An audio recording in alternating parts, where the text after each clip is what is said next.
Larry tried to kill me. Yeah. I was so thoroughly disgusted. I mean, think about it. Why does it make you special to do what you do?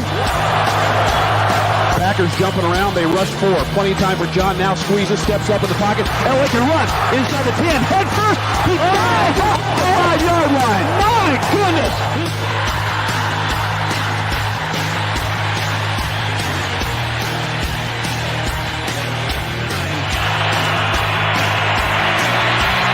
Rushing 4, ball comes out of the hands of Newton. It's on the ground and still on the ground. Picked up by T.J. Ward at the 4-yard line.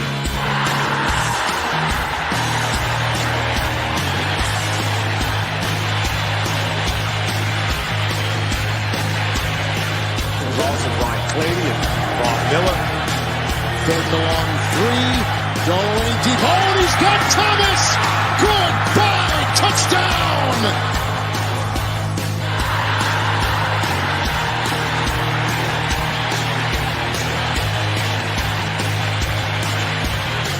Here we go. First snap of the overtime.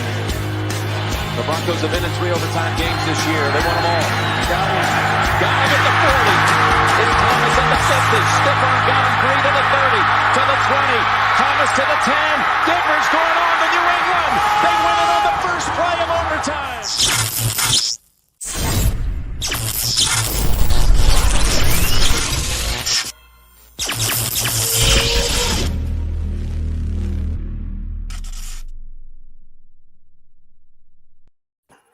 And welcome to the show. My name is Mundungus Creevy, and I'm joined as always by my co-host Glenn Hauser, Mr. Boggins, and Cameron Parker. And you are currently tuned into the 5280 podcast on the MHRT network. We're a fan-led Broncos-based podcast filling you in on all things Denver Broncos. And we are joined, as always, a very exciting time by a 10-year NFL veteran. He actively posts videos on his Twitter page, and he just took part in Prime Has Perks, where he helped break down game film for Prime members. He's the co-host of the Touchdown Denver podcast with George Stoya, is on the Broncos post-game live show, and is currently the avocado on The Masked Singer. Sorry to spoil the surprise. Ladies and gentlemen, Nick Ferguson. Avocado. Yes. I happen to love avocados. Wink, wink. I was gonna say the harp, but then I listened to the harp sing. I was like, no. That can't be him. That can't be him. No. High of a voice. So, Nick, you just put out a video on Twitter where you were talking about how you thought that the coaching staff and or Hackett should bring the guys together and kind of have an airing of grievances. Yeah, you know what? It sounds a lot better than it is, because basically if you've come to a point where you're having an airing of grievances, that means something didn't go well, but it gives everyone an opportunity to stand up and just kind of share how they are feeling about the current situations. But when you do that, you do open yourself up for criticism. And I truly believe this is something that the Broncos should do.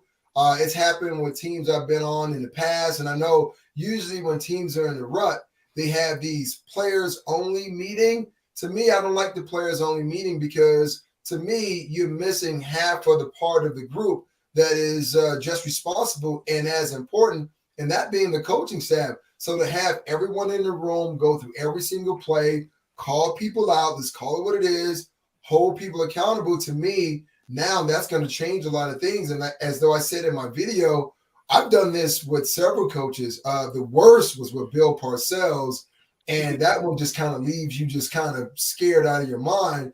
With Mike Shanahan, it does leave you a little nervous, but at the same time, it was still productive. And even when you didn't do anything wrong, you were watching the game film as he went through, or going through your mind like, did I do anything wrong? Did I do this? Because you didn't want to be called out. But sometimes you need to be called out in order to have the ability to move on. So this airing of grievances, how does it start and how does it end the meeting? Well, I mean, it ends and starts the same way, right? Basically, here's what, in a nutshell, airing of grievances, it's like a chewing out. That's basically what it is. Mike Shanahan would go into the meeting room and he would go through the film. He would ask players, hey, what are you doing on this particular play? Are you being coached this way? Because in football, either you're allowing it or you're being coached. So if the player tells the Mike Shanahan, hey, my coach is telling me this. Now Mike turns around and said, well, that's not how we coach it around here. So now both the player and the coach are now put on blast. And sometimes that's not always a good thing because the coach goes back in the room. He turns off the camera so Mike can't hear. And then now he has a discussion with you. But then things sometimes get a little hot because the player, you're saying, look, yo, you told me to do this. And now we get in the meeting room and now you get amnesia like, oh, I don't know what he's doing. So once again, it's an opportunity for everyone to be honest about where the team is at this particular point, but more importantly, get the negative energy off of you because this team cannot move forward with that negative energy. Nick, have you ever seen Ted Lasso? Yes, I have. All right. Anybody who's listened knows that I've compared Hackett continuously to Ted Lasso, right? He comes in here. He has this great attitude. Very nice guy. Yeah. Coaching, meh. So what I think you're trying to say is they need to have a suggestion box, right? they put all these suggestions in the box. Like it's a nice looking box. You know? That, like on the outside, it's great. On the inside, not so great. And then they give it to him, and then he uses those to adjust everything that he's doing so far.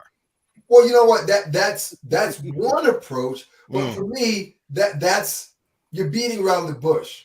I'm a point from point A to point B guy, right? So let's not beat around the bush. Let's sit in the room. Let's have this conversation.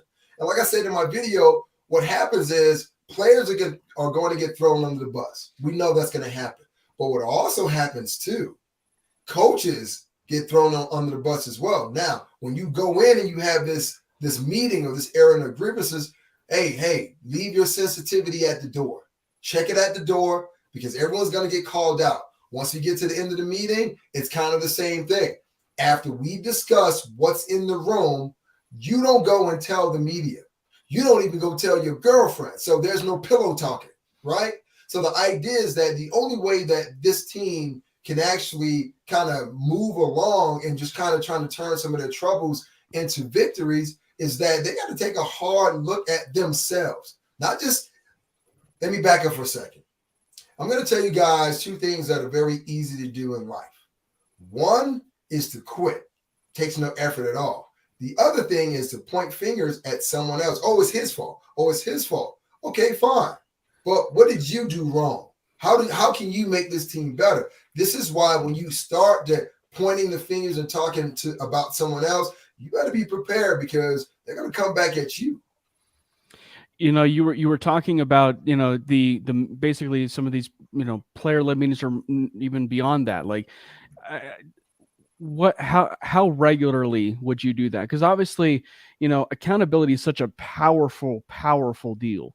And especially if you're trying to get a message across, sometimes, you know, because they're grown men, you don't want to, you know, be too frequently, because obviously sometimes, you know, we get the message of, you know, there was a player meeting, you know, this week, and then you really don't hear much of it, you know, that gets leaked. You know, is it possible for something like this, especially with the Denver Broncos and, you know, the disconnect between coaching staff and players? Should we see or would you recommend a frequent player team meeting, if you will, in order for that you know, connection to regularly happen? Because I feel like, you know, those player meetings, those team meetings, it should also be a regular thing, that accountability thing.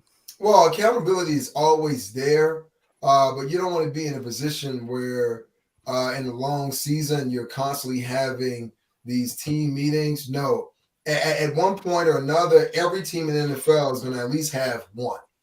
You're going to have at least one, but you don't want it to be that consistent because you want to, in that first meeting, go in there, stake your claim. Here's what I feel is the issue. Here's what I need to do. Here's my responsibilities. And oh, by the way, here are some things that some of the other people that I'm noticing need to do as well. So once you do that one time, once again, it's going to frustrate guys. Yeah. And it's going to create or do one or two things. Either it's going to galvanize the team, or guys are going to be so sensitive that it's going to create a divide between teammates or even guys in the same room. But you can't look at it that way. No one is above criticism, right? No one. I don't care who it is. George Payton, Nathaniel Hackett, Russell Wilson, the guys on the defense. Because you can look at how the defense is playing thus far, and they're playing lights out. But they've had their moments where, guess what? We need you to get a stop. You can't get a tackle. Josh Jacobs and the Raiders, for some reason, that dude has a Broncos defense number because he keeps running for over 100 yards against this team. So once again, there is accountability that goes around for every single person, and no one is absolved of that guilt. So we've got 6 weeks of football down. If you were to look at it right now, what do you think is the biggest failure the Broncos have right now, and can it be fixed? Well, the bigger issue is, for me, I look at, play calling, right? And once again, the fingers now go in the direction of Nathaniel Hackett and Justin Allen, the offensive coordinator, because that's where the buck stops. Your responsibility is to get a game plan, to put one together that shows the skill set of the players, one that's advantageous of their skill set, but we're not really seeing it. Now, I know when Hackett was hired, it was, okay, well, we're getting a version of the Mike Shanahan offense, and that's what you're getting. You're getting his version of the Mike Shanahan offense. It's not Kyle's version, because I can tell you those two look entirely different, right? And it starts with being able to run the ball. And I think some of the difficulties that they're having is, with their offensive line, there's a lot of inconsistency across the line of scrimmage. Case in point, watching the game last night, they couldn't pick up simple inside stunts by the Chargers. That's why the Chargers, on third down situations, they would blitz Russell, and there's always a free hitter. And I'm like, okay, usually the defense is going to send one more than you can block. And the whole thing is, once again, thinking about A to B.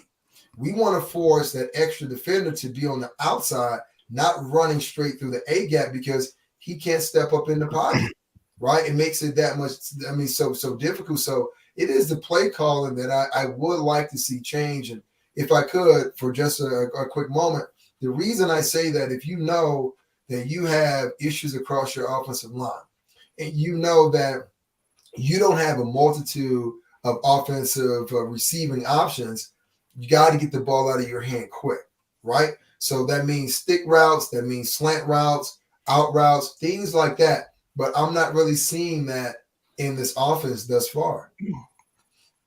So we're only 2 games behind the number one team in the AFC West standings, but we're less than 2 weeks away from the trade deadline.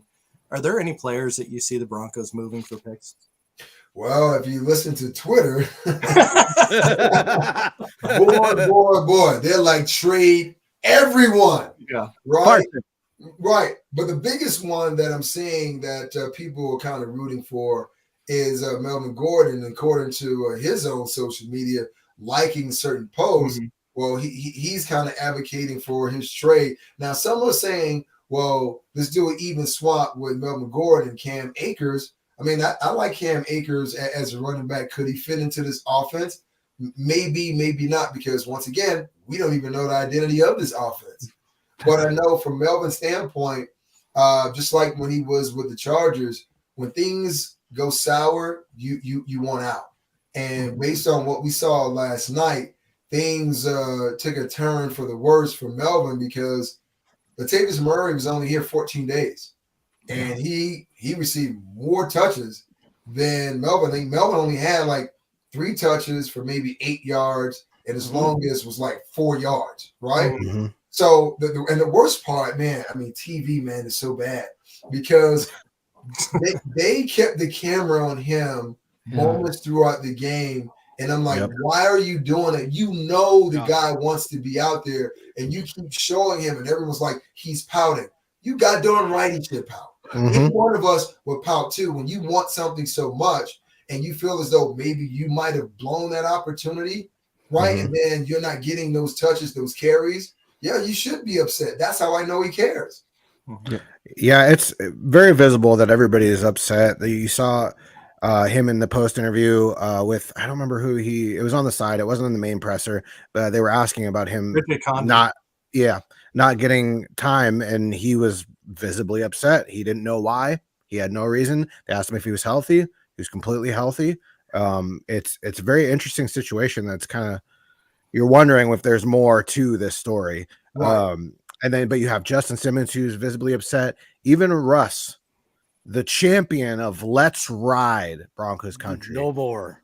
No Let's Ride at the end of the press conference. How big of a deal do you think that is? Do you think Russ has finally all right, it's enough games, let's lock it in?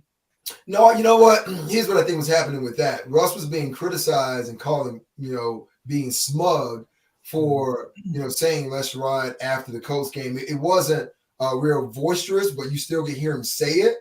And Russ is a very positive person. He put quotes out there on Twitter with Winston Churchill and things like that. And people criticize him for it. It's just like, well, show some emotion. Get mad. It's just like, well, people show emotion in different ways, and it doesn't always have to be like in your face, yelling and screaming. And several members of Broncos country, they're so frustrated that they want him to be frustrated too as well. But that's not who he is. And Russ is a leader regardless of what people think or not. And as a leader, you have to lead not just when things are great. Anyone can do that. But it's when you're being tested, can you still be that guy that's being optimistic with that smile on your face? And that's who he is. But he's realizing there is a lot of pressure on him. There's a lot of criticism of him from being that let's ride Russell Wilson and being that guy, positive guy. So he decided to just kind of, leave that out. I'm hoping that he gets back to that at some particular point. But I just think that, being a former player, being a former coach, there's certain elements of this game that I think that fandom, they don't understand that, right? We're still human just like you are. And it's how we maintain our emotions that people say a lot or think a lot about us. Because think about it. After everything we've seen of Russell up to this point, let's say he went to the podium last night, he's smacking the podium, he's upset and all of that. Now people go, oh, look at Russ. I knew he was a fraud. I knew he was a fraud. And I was telling my son this today. I say, look, I played with Jay Cutler, right? There was two sides of Jay Cutler. When there was a victory, he's going to the podium. When we lose, he's not going. At least Russ is still going up there answering those tough questions. So I tip my cap to him, but I still need to see more from him in this offense. That sort of leads into what I was going to ask you, because we're obviously, myself, we're not there every day. We're not even in the the locker rooms, even as we kind of talked about before, kind of like peeling back the onion of maybe like what's the main issue. And obviously you mentioned play calling is probably your number one deal, but with the Russell Wilson deal, obviously the injuries are they happen over the course of a season, but there's also been some talk about he should have been able to hit this read. Right. And, an injury can sometimes affect the mental game, obviously, but I mean, it shouldn't necessarily affect it so much that you're, be able to read a field or read a certain read in essence. But what is your overall evaluation of Russ? Because obviously it feels like, there's just another gear that he can still get to, even as a veteran and as a new quarterback here. Well, I'll say this, excuse me, look at the first half of that game. When I think he was 10 of 10 for 116 yards or something like that. We were like, wow, this is the Russ that we thought. And just think about the play, I believe he threw to Greg Dosage. Now, some people are saying, well, it was a blown coverage by the Chargers, so that doesn't count. The last time I checked, it does, right? Because they're on the field. They blew the coverage, and it's your job to take advantage of it. But look at it. Russell had to avoid being sacked.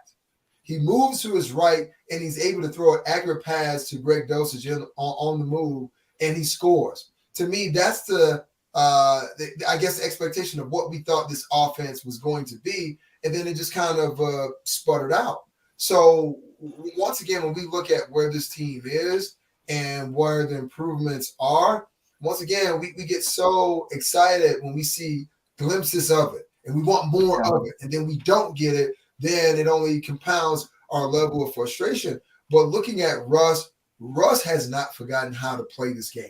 Yeah. He has not. You don't forget how to play this game. Like when I look at Jerry Jeudy was a good wide receiver, a great wide receiver at Alabama. You don't just come to Denver and just forget how to do things. What I do know what happens is when you start losing games, and it happens to guys who went to those top-notch programs, you start to accept losing. You forget how to play at that elite level because you think every time I try to do something, it doesn't work out for me, right? And let me put you guys in Russell's shoes. You watch the game, and hopefully I'm not giving Russell any kind of justifications, but put yourself in some of his situations that he's been in. And as everyone talks about both locally and nationally, well, receivers were open. Yeah, I'm sure they're open. But if you're under pressure, you can't find them, right? You can't find them. And remember this. Emmanuel Sanders said this last night on the Broncos postgame show. This still is a work in progress. Yes, it is. Now, we need to see what that progress is going to look like. But he talked about his time with Peyton Manning and how great things were. But most people don't bring this up because, I don't know, maybe they're afraid of Peyton Manning, but this is truth. When Peyton Manning was in Gary Kubiak's offense, he too struggled, right? Then Coach Kubiak had to tweak some things here and there, and then he became the quarterback that everyone was like, oh, Peyton's back. Matt Ryan struggled when Kyle Shanahan took over in Atlanta his second year when he bought into what was going on. Falcons went to the Super Bowl, and he was the MVP, right? Matt Ryan, new system in Indianapolis, and guess what? Same thing's happening. He's having issues. So Russ is going to have his issues because I can tell you this, based on being in the 49ers organization, this system isn't really easy to learn. There's a lot of checks that you have to make. And I'm thinking like, hey, if Russ is having problems understanding the verbiage and the checks of this offense, man, simplify it. Simplify it. Because who wants a coach who's really smart, but he's not on the field? It's all about the players. So I'm like, simplify it so the blocking scheme is where it needs to be. The receivers know the routes, and they're not running 20, 25 yards down the field when Russell's getting his head pounded in. That makes no sense at all. Yeah. Well, now I wanted to cover, there were 4 specific things in that game last night, and all of them were penalties or non-penalties. It should have been. One was that face mask on Dulcich. Why was that not called? Like, aliens in another galaxy saw that face mask. It was so bad. And then you had Damari Mathis with 4 pass interferences. There were only 2. I'm sorry, but 2 of those were good plays. And then for me, and again, I'm not sure if this is actually in the rules or not, or how they define that, but like that punt with Montrell and PJ Locke where he fumbled the ball, but PJ got blocked into him. Isn't that a penalty? All right. So there's a lot to digest there. So I'll start with the last thing first with the fumble, right? So here's the way that it works. And the reason I know, because I was a gunner on special teams for the Jets I played special teams my entire career. So I understand how this works. The one thing that you do know, like as a gunner running down, you cannot interfere with a guy trying to catch the ball, especially when he gives a fair catch signal, right? Now, if he didn't give a fair catch signal, you just run through his chest. But the rule of thumb is if there is someone in the opposite jersey close to him, or you can just run him 5 yards into him, hey, that's legal. There's no rule against that. Now, what happened was PJ Locke kind of broke a special teams rule because we're all coached. Once you lose your guy and he's out in front of you, once you are 5 to 10 yards away from the returner, hey, man, just get out of the way. Just turn up and go block someone else. But PJ tried to get in front of Montrell, which impeded his opportunity to catch the ball. So I don't think the ball hit hit any of the guys. But once again, it became a free ball, and the Chargers jumped on the ball, giving them the opportunity to kick that game-winning field goal. So it was kind of unfortunate that happened, but it was a special teams debacle. And Montreal, I mean, to his credit, man, he was asked by 5 different reporters, and they phrased the question different because they were trying to get him to just kind of scapegoat Pete. Right. He was like, hey, it's my fault. I got to call Peter, and I have to be louder. And let me tell you guys, that was great what he said. He handled the situation well, but you're not going to hear that. You're not going to hear that. So you have to abide by the rules, which state that you need to get the hell out of the way when you're in that situation. Now, Damari Mathis and the penalties. Here's what happened with Damari, right? Now, Damari is a young corner, and obviously you can tell from the game plan, the Chargers was like, well, we're not throwing that number 2. We're not throwing over there at all, right? We're going to the other side. A little NFL history you guys might remember. Pittsburgh played the Dallas Cowboys in the Super Bowl. I don't know which one, but Neil O'Donnell was the quarterback. He had Larry Brown and he had Deion Sanders. Guess where he threw the ball? Larry Brown. But Larry Brown picked him off twice. So that was kind of the Chargers' strategy. Attack the young kid.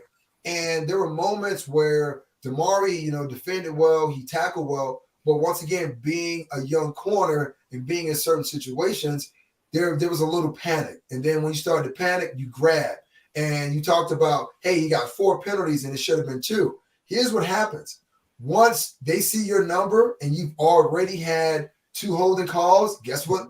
Even if it's questionable, they're going to do it again. The same rule applied with Garrett Bowles, right? Because he had a reputation of holding. Guess what? Even when it was close, they're throwing the flag on number 72. So I do agree with you. There were 2 of those that could have, they could have chose not to call. But at that point, the die had already been cast. And now, Mathis was that go-to guy. On the Greg Dosage, man, let me tell you, it is frustrating for a lot of us because the officiating has been inconsistent all season long, right? Real consistent. And the crazy part, and thanks for this photo, how is it that you are standing right there and you don't see it? Right. It's almost like watching the Kansas City Buffalo game when Chris Jones sticks his foot out and trips Josh Allen, and the official like, well, I didn't see that. I'm like, everyone in America saw it. Why have you seen it? So this is where I hope that the league start to employ more reviews where they do it from the box, where they can buzz it. And here's an NFL secret, guys. When we watch games, that game is somewhat on like maybe a 5-second delay. So in New York, they see that play before we see it. So they know whether it's a penalty or not, and they're trying to figure out, okay, well, what would we do? But they're waiting to see what the officials do on the game field to see if they will interject. But I would rather them interject and say, well, we know that this is a foul, so we're going to pause them and tell them, here's what you need to do. Yeah, well, Nick, I know that you're a busy guy. We had you for a limited amount of time. Come on, man. I got 10 minutes. I got 10 keep more going. minutes. All right. 10 more minutes. So, Nick, thank you for this because I'm really interested in what I'm about to ask. You are absolutely killing it with Broncos media. I love your appearances on the postgame show, training camp, all those. And it's clear that, like, Phil is just like having a blast with you as well. Yeah. So last night you had Todd Davis, you had Emmanuel Sanders, and yourself. So during the game, where do you guys watch the game? And what is it like with 3 NFL alums watching a game, guys from both sides of the ball? Well, there's 2 separate areas where we can kind of, watch the game. Sometimes I'll go in the control room and watch it because that's where I can go and watch the game and get prepared for the show and write down certain stats that are key for me. Like as far as the Broncos are concerned, it's penalties, third down conversions, and execution in the red zone. So those are some of the things that I look at. But it is interesting because we've all played the game. So there are certain things that we see and we go, oh, man, we all agree. But but then there's certain things we see and we disagree as far as what we saw based on offense, defense, and how you played yourself. So it's a very interesting dynamic. Case in point, Thursday night football game, I did a show with Noshawn Moreno. And you guys will remember it was a 4th and 1 situation for the Broncos. And all they needed to do was quarterback sneak or just run the ball for 1 yard, but they opted to pass and they were in the shotgun. So I was so upset with the idea of that particular play call, but Noshawn Moreno was like, yeah, I mean, that was a great call because we used to do that with Peyton Manning. And I told him, I was like, yeah, because you can't do a bootleg play with Peyton Manning on the center because he can't get out. Right? So I'm like, yeah, that's why. I mean, let's be totally honest. But every guy has their own unique perspective. Sometimes we agree, sometimes we don't. But that's the thing that makes it fun. You got to ask DeMarcus about that bootleg, though. Yeah. DeMarcus whipped it. DeMarcus whipped Andy Nene and was just like, oh, what? Yeah. I had posted earlier on Twitter just one simple question that I would like you to answer. So currently we are at 78% no. Okay. Will Nathaniel Hackett be the head coach of the Denver Broncos next season? Oh, that's a tough question. You never know. I mean, for me, the real answer to that is you never know because this is a new ownership, right? They can decide, hey, look at the situation and say, well, you know, we're going to keep him because you always have – let me back up. Anytime anyone is having a situation like this, the knee-jerk reaction is fire him, fire everyone. And I'm like, okay, if you fire him, you got to hire someone. So who is that someone, right? And that's where you have to start thinking, who is the someone you're thinking about hiring if you were to fire Nathaniel Hackett? And once again, we're not at the tail end of the season. So something miraculous can happen and change. And let's say they go on the run. Now what? Now we're not going to forget everything that happened at the beginning of the season, but we're going to go, you know what? They started off slow. They finished, you know, red hot. And we see it every single year. And finishing red hot in the back end of the season, it often, you know, spares the head coach because now management can say, and he can say himself, hey, look, we started to show improvement, right? If you give me one more year, we're going to show vast improvement. Case in point, and I hate to do this, people are going to hate it, but think about the whole thing with Vic Fangio, right? You get a couple of games where they start playing well and say, see, I mean, if this player was healthy, we would be able to do this. If this situation was right, we would be able to do that. But at the end of the day, the Broncos have to take a long look at the situation and reassess whether Coach Hackett is the right person for the job. And I'll tell you this, man, I'm at practice, you know, a lot during the week. Not as much as I would like, but I'm there. And I go inside the locker room. The thing that really, you know, burns my britches is that you hear from a lot of people talking about the team. One, I don't see him at practice. Two, I don't see him in the locker room. So it's like, well, what the hell are you talking about and what are you seeing, right? Mm-hmm. I can respect someone who's at practice, who's in the locker room. But when I get those people commenting about the team, the things in the head coaching, when you're not really there, it's just like, man, I'm just going to block you out. But the thing with Hackett, I'll tell you guys this. I mean, he's a cool dude. I mean, he likes Star Wars, so he's already down with me anyway. Right? Like Ted Lasso cool? Yes. And, you know, we can hang out and we can kick it. I can kick it with Ted Lasso too as well. But here's the thing. It's separating the two different people, right? Nathaniel Hackett, the man, and Nathaniel Hackett, the head coach, right? If I could talk to Nathaniel Hackett, the man, I would tell him to tell Nathaniel Hackett, the head coach, hey, man, maybe it's time to simplify a couple of things. Maybe some of the people on your staff that you may have in certain positions, maybe you need to take a little responsibility away from them. Right. Also, as a head coach, we just need you to delegate, right? To be a person where you can game manage and you can, you know, oversee all of those things and allow your coaches to coach. But maybe he doesn't do that because Maybe he doesn't trust some of his coaches. I don't know. But that's how I would approach the situation with Hackett. But I feel for the guy because when you're a head coach, everyone is looking at you, right? When things are not going well, they're talking about what you did wrong. When things are going right, no one's really talking about the head coach. That's you right. know? So I'm just hoping, fingers crossed, that he can repair this and somehow he gets this Master Yoda wisdom and he changes things up. This one's obviously a little bit in your wheelhouse. This is defense. So the Broncos defense for all intents and purposes has played really well the entire season. But in the Chargers game, if you're nitpicking one particular area that at least that I noticed was the tackling, they just weren't finishing. Because obviously Herbert, he had a very 4 yards a pass. It was 4 yards per pass attempt.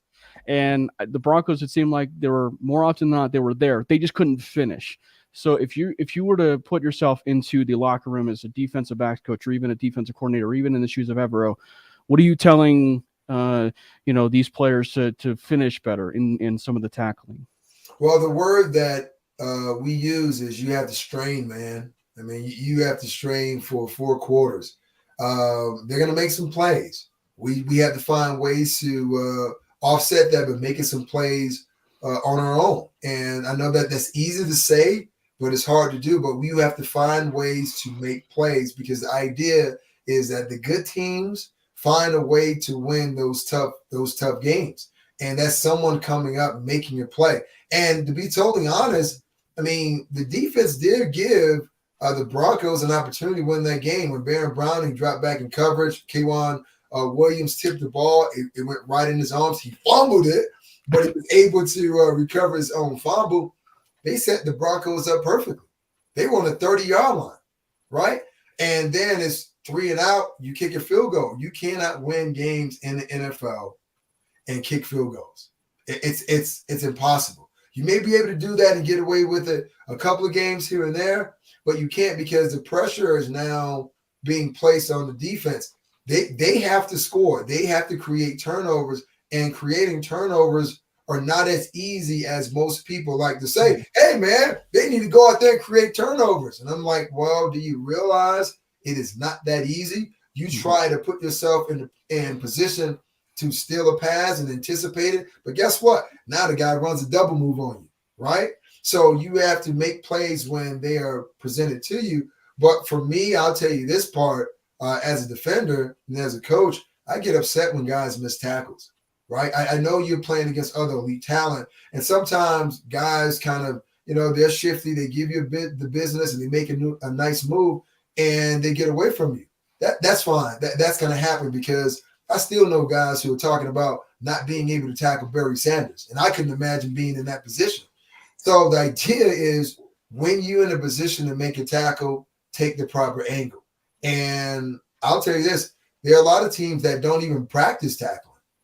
So if you don't practice it, and that's a key component of what you do, how do you expect to get in a game and tackle a 240-pound moving target? That's very difficult. Right. So, Nick, I got a question for you that relates to the main topic of the show, and then Glenn's got one more for you. You got a couple more minutes? Yeah, of course. All right. So we know that Russell Wilson had the shoulder injury. He went to LA, got the shot. It looked like he was feeling better. Now it seems like he's got something with his hamstring. Don't know how serious it is yet. Went in for an MRI. Do we sit Russ and let Brett play and let Russ kind of heal up, or do we let Russ play if he asks for it? No, man, you got to sit him. I mean, as a player, he's going to want to play. I mean, that's just kind of naturally, inherently in us as men. Hey, put me back in there. Tape it up. My bone is coming out of my arm. I'm just putting me back in there. But the idea is like, no, this is a case where you have to protect your player from themselves. And when you really think about it, I know the Broncos are 2-4, and everyone's losing their mind. If you look at the standings across the whole league, no one's really separated themselves right now. No one, right? So the race is still tight, and they still have an opportunity, but they still have to find a way to win some of these games. So, no, you sit Russ this week because your offensive line is already showing that they can handle twists. and watching the Green Bay game against the Jets, Robert Saleh ran a lot of twists, and Quentin Williams came free. Could you imagine Quentin Williams, his body weight on Russ? No, I don't want that. So let Brett Rypien play this week. The Broncos may or may not win because hopefully the defense can keep it tight. But here, I want you guys to really pay attention to this. So if the Broncos do let Brett go out there, and let's say for the sake of argument that the Broncos win, right? Mm-hmm. You know what's going to happen, right? Oh, yeah. Yeah, you know, All over again. yeah. Oh, put Brett in, and forget Russell and all this. That's exactly what's going to happen. So protect Russ, put Brett in, see what happens. If they win, fine. If they don't, then once again, you try to pick up the pieces. So, Nick, my question to you was, I was thinking about Darren Williams the other day, and I know he was one of your teammates, and I wanted to ask you, what made him special, and what is your favorite Darren story? Well, the thing that made him special, believe it or not, guys, it's some of the same things that I see at practice from Damari Mathis. Even if you go back and look at the Chargers game and just kind of take away the holding calls, Damari possessed some of those same attributes. He is a fearless type of guy. He is always up for the challenge. He's a tackler. He's not a willing tackler, because when you hear someone say that, oh, a guy's a willing tackler, that means that he doesn't want to do it, but he'll do it if the guy's right there. He just throw his body there. So those are some of the attributes that Damari has. But I mean, Darren was special.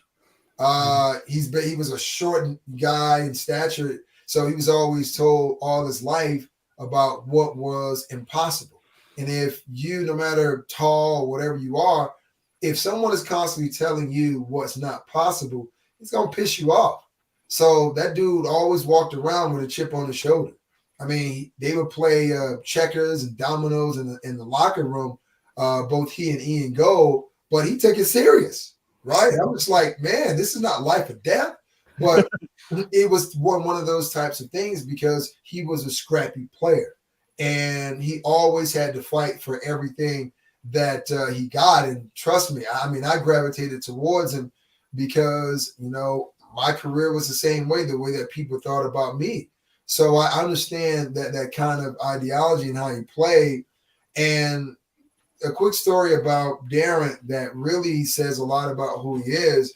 We were playing the Washington football team, and it was cold and it was rainy. I think it was November, December. And, Darren worked himself into the starting lineup opposite Champ, which I thought was a hell of a deal, because that year Darren was drafted, Dominique Foxworth and Carl Paymer. And Foxworth was perceived as being the better of the two, but Darren ended up being the starter. So we're playing this game and we're wearing nickel. So Carl Paymer is the nickel, and Carl Paymer had like 3 holding penalties that extended the drive. And then we were finally able to get off the field. And this is not to throw any shade towards, Carl, but it's just kind of to tell you the story of what Darren did. So usually when you think about rookies, the idea is that, hey, be seen and not heard. But on that day, I mean, he was loud, but not like really loud, boisterous, but really like, hey, man, here's what we need to do, and here's what he did. We came to the sideline, and everyone was frustrated because we were trying to get off the field. And I'm going to give you the PC version, okay? Right. So what he said was, he said this to our DB coach. He was like, get him the hell out. Do not put him back in, because he is killing us. So I looked at Champ like, wait a minute. This is a rookie saying this about another rookie in his similar draft class. And that's why I said, well, this dude is a competitor. I mean, he's from Fort Worth, Texas, and the phrase that he used all day, every day was already, right? And that's the type of person he was. So when he did that, I was like, yo, I can play with him, because he cared. And the idea is that when you're a rookie, it's like, well, he's not ready yet. He's not ready yet. No. I mean, Darren was definitely ready. I mean, because he not only excelled as a corner playing opposite Champ, so you're getting a lot of balls thrown your way, a lot. But he also excelled on special teams. I think Darren, if I'm not mistaken, I think he almost ran back a punt against the Chargers, right? But the dude was he was special, and I don't want to get emotional, but that's the one thing about him that I miss. And I feel as though every time I think about it, how his life was cut short, it makes me sometimes sit back and think, man, what could have been this dude's career have been like if he didn't get shot. So that's a crazy thing. And I had a conversation with Damari Mathis when I first met him at Broncos training camp. And I saw 27. I said, yo, that's 27. I said, there's two great people who wore that number. I said, well, Steve Atwater, who's standing over there, and Darren Williams. And he was just like, man, yeah, I heard a lot about Darren. I was like, yeah, man, Darren was a really scrappy player, no nonsense. He's going to talk trash or whatever. But just remember this. There are two great players who wore that number, and I'm hoping that you'll be the third person to do it. So, yeah. Oh, that's awesome. Thank you. Well, Nick, I definitely want to thank you for joining us on the show, man. You sticked on for the whole show, and I love that. Fantastic. No. So, again, I want to thank you for joining the show. Go ahead. Hey, no, man. Appreciate it, man. And, oh, man, you almost got me with that Darren, man. Sorry about that. That's why we saved that one for last. No, you almost got me, man, because people don't, like, when they think about me, you know, they're like, you know, well, Nick's not a crier, just like people in my family know me. You know, I don't cry. Like it was a point where I didn't cry for almost 21 years, right? And the first time I cried was when I got the call about Darren's death. So that's why it affects me, you know, the way that it does. But you almost got me, man. Well, and he texted me saying he had the question, and I knew based on what was happening in the green room, I couldn't let Boggins close it because then he wouldn't have anything to say. He'd ask one of those questions. It's like, I don't know what to do. Yeah. But hey, listen, man. Hey, talk about Ted Lasso all you want to, but you gotta believe. You gotta believe. If you don't believe that you can turn something around as a team, then no one else is going to believe because you're the only ones in that situation. It's only the guys in the locker room. Everyone on the outside can offer their viewpoints and hot takes, which I hate hot takes. But, I mean, that's what happens. But it's about the guys in the locker room believing in one another. So we need our own Nate the Great, right? I mean. Yeah. Well, who's going to be that guy? I don't know because, I mean, if you watch Ted Lasso, we remember what happened with Nate. Right. Yeah. Oh, I meant we just need our Nate to be hatred. Great. That's what hatred. Yeah, he was vertical. Yeah. So make sure you check out Nick on Twitter at Nick Ferguson _25. He's on the Broncos postgame show and he's on Touchdown Denver podcast. Nick, where can we find the Touchdown Denver podcast? Well, any place that you are able to find podcasts, Spotify and Apple, please like, subscribe, and please share. And going off of what Nick said, but a little bit more desperate, please like, follow, and share, and subscribe to us as well. It's always fun when you do that. So, Nick, just hang on for a second. We'll meet you in the green room. Again, goodbye, everybody. We love you, Broncos country, and we shall see you in just a little bit.